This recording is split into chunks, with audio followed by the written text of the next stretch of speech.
Hello everyone, today we will learn about a lab technique which is PCR or polymerase chain reaction.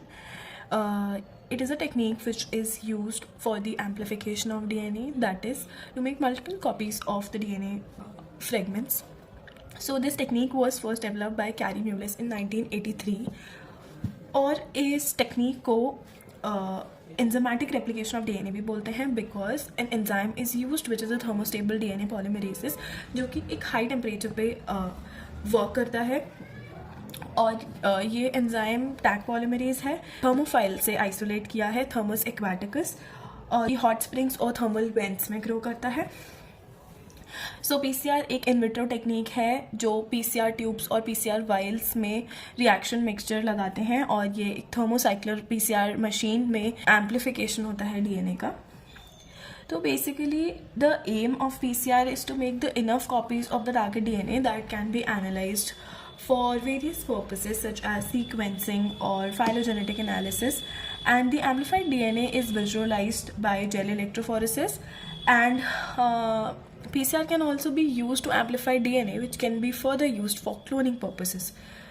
So in this technique primers are used, so we can look at the components of the PCR. So first a DNA template is required. A double-stranded DNA template is required.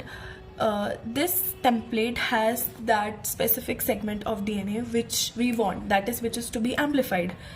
Second is thermostable tag polymerase enzyme. This is a DNA polymerase which is stable at high temperature, which is most active at 70 degrees Celsius. Because ये हम thermostable DNA polymerase इसलिए use करते हैं क्योंकि जो eukaryotic DNA polymerases होते हैं या फिर प्रोकैरियोटिक डीएनए पॉलीमरेज होते हैं ये हाई टेम्परेचर पे नॉन फंक्शनल होते हैं. तो in general enzymes non functional होते हैं ना हाई टेम्परेचर पे. एंजाइम्स का ऑप्टिमल टेम्परेचर 37 डिग्री सेल्सियस होता है.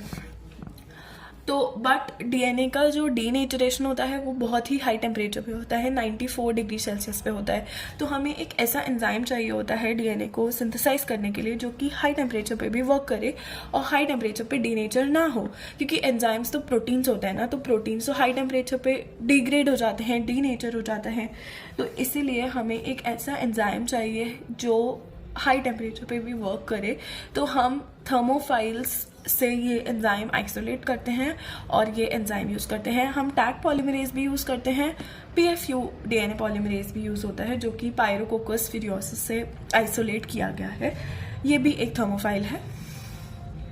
थर्ड कंपोनेंट है डीएनटीपीस.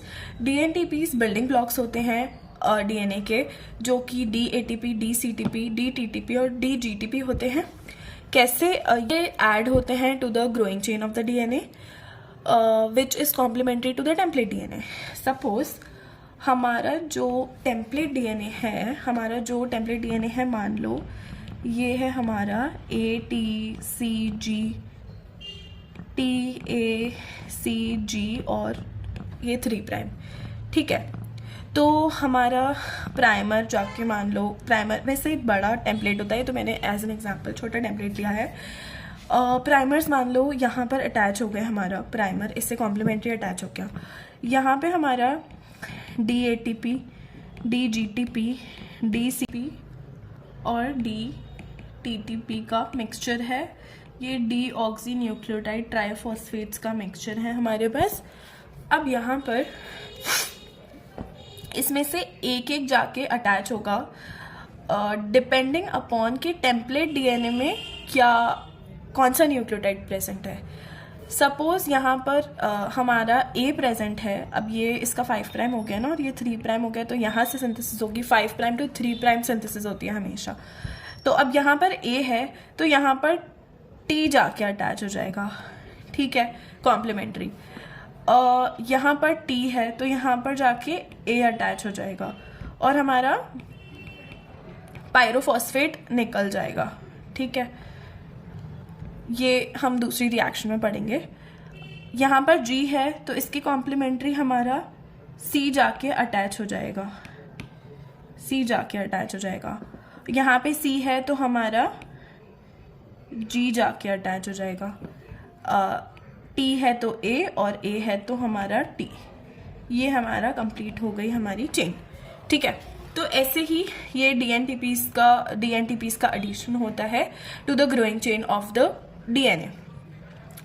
फोर्थ कंपोनेंट है हमारा ऑलिगोन्यूक्लियोटाइड प्राइमर्स हैं, जो कि फॉरवर्ड और रिवर्स प्राइमर्स होते हैं, और ये अराउंड 20 न्यूक्लियोटाइड्स लॉन्ग होते हैं, 20 न्यूक्लियोटाइड्स लॉन्ग होते हैं, और ये टारगेट साइट पे जाके एनील हो जाते हैं, और ये स्पेसिफिक होते हैं टू द टारगेट साइट जो हमें चाहिए, जो हमारा सेगमेंट, तो पर्टिकुलर सेगमेंट ऑफ डीएनए है वहाँ पर जाके एक शॉर्ट रीजन से जाके अटैच हो जाते हैं। फिर ये एक जो प्राइमर्स हैं वो as a starting point act करते हैं, और इन सब प्राइमर्स, डीएनटीपीस और टैग पॉलीमरेज की एक्टिविटी के लिए हमें बफर रिक्वायर होता है, जिसमें कि डाइवेलेंट कटायंस होते हैं जो कि नेसेसरी होते हैं इन सब की एक्टिविटी के लिए। ये सारा रिएक्शन एक पीसीआर मशीन में होता है जिसको हम थर्मोसाइक्लर बोलते हैं, और ये पूरा रिएक्शन पीसीआर ट्यूब्स और छोटी पीसीआर वाइल्स में लगता है, ठीक है। और ये मल्टीपल साइकिल्स चलती रहती हैं पीसीआर की, तो हमारा इनफ टेम्पलेट हमारा एम्पलीफाई हो जाता है। स्टेप्स क्या होते हैं बेसिकली पीसीआर के? तो फर्स्ट स्टेप होता है हमारा डीनेचुरेशन, जिसमें जो हमारा डबल स्ट्रैंडेड डीएनए है वो हो जाता है सिंगल स्ट्रैंडेड में कन्वर्ट। मतलब ये 2 स्ट्रैंड्स हैं डीएनए के और ये अलग हो गए और बन गए सिंगल स्ट्रैंडेड डीएनए। ये होता कैसे है? 94 डिग्री सेल्सियस पे होता है। हाई टेम्परेचर पे डीएनए का डीनेचुरेशन हो जाता है, 2 स्ट्रैंड्स जाके एक स्ट्रैंड में कन्वर्ट हो जाते हैं। सेकेंड स्टेप है after denaturation primer annealing of primers, जो कि हमारी 55 degree Celsius to 65 degree Celsius पर होती है। प्राइमर्स जाके अनील होते हैं at this temperature at the 3' end of the template DNA. क्योंकि सिंथेसिस हमारा 5' टू 3' होना है, इसलिए ये 3' एंड पे जाके अटैच हो जाते हैं। फिर थर्ड स्टेप है हमारा एक्सटेंशन है थर्ड स्टेप, जो कि 72 डिग्री सेल्सियस पर होता है। यहाँ पर टैग पॉलीमरेज वर्क करता है, जो कि ये टेम्परेचर इसका ऑप्टिमल टेम्परेचर है, और यहाँ पर ये डीएनटीपीस को ऐड करता जाता है, और ऐसे ही हमारा पूरा टेम्पलेट का कॉम्प्लीमेंट्री फ्रेगमेंट सिंथेसाइज हो जाता है। यही साइकिल 25 टू 30 टाइम्स रिपीट होती है। कैसे? जैसे ये हमारा डबल स्ट्रैंडेड डीएनए था, सिंगल फ्रेगमेंट था, ये 2 फ्रेगमेंट्स में कन्वर्ट हो गया। अब ये वाले 2 फ्रेगमेंट्स अगेन डीनेचुरेशन हुआ इनका, ये इनका अगेन डीनेचुरेशन हो गया। उसके बाद यहाँ पर अगेन जैसे यहाँ पर प्राइमर अनीलिंग हो गई, यहाँ पर प्राइमर अनीलिंग हो गई, फिर एक्सटेंशन हो गया। तो ऐसे ही 2 फ्रेगमेंट्स के 4 फ्रेगमेंट्स बन गए, 4 के 8 बनेंगे, 8 के 16, और ऐसे ही ये एक एक्सपोनेंशियल सिंथेसिस ऑफ डीएनए चलता रहेगा अप टू द साइकिल्स 30, और millions of copies of DNA are generated through this cycle. अब हम एम्पलीफिकेशन को विजुअलाइज कैसे करेंगे कि एक्चुअल में हमारा डीएनए एम्पलीफाई हो गया है या नहीं? ये होता है एक अलग टेक्निक से, जो कि है एगरोस जेल इलेक्ट्रोफोरेसिस। इसमें एक जेल होता है जो कि हम अंडर इलेक्ट्रिकल फील्ड रन करते हैं। यहाँ पर ये वेल्स होते हैं, यहाँ पर हम अपने सैंपल्स लोड करते हैं, हम अपने डीएनए के सैंपल्स लोड करते हैं, एंड ये according to their size migrate करते हैं। और क्योंकि डीएनए नेगेटिवली चार्ज होता है, तो यहाँ से ये नेगेटिव टू पॉजिटिव टर्मिनल ये माइग्रेट करता है DNA according to their size, और जो भी साइज होता है वहाँ जाके डीएनए रुक जाता है, और हम इसको अंडर यूवी फिर विजुअलाइज कर देते हैं। और एम्पलीफाइड डीएनए का एक हमें थिक बैंड दिखता है, नॉन एम्पलीफाइड डीएनए का हमें एक थिन बैंड दिखेगा। क्योंकि बहुत सारी मल्टीपल कॉपीज है ना हमारे पास डीएनए की, तो हमारा एक थिक बैंड दिखता है अंडर यूवी।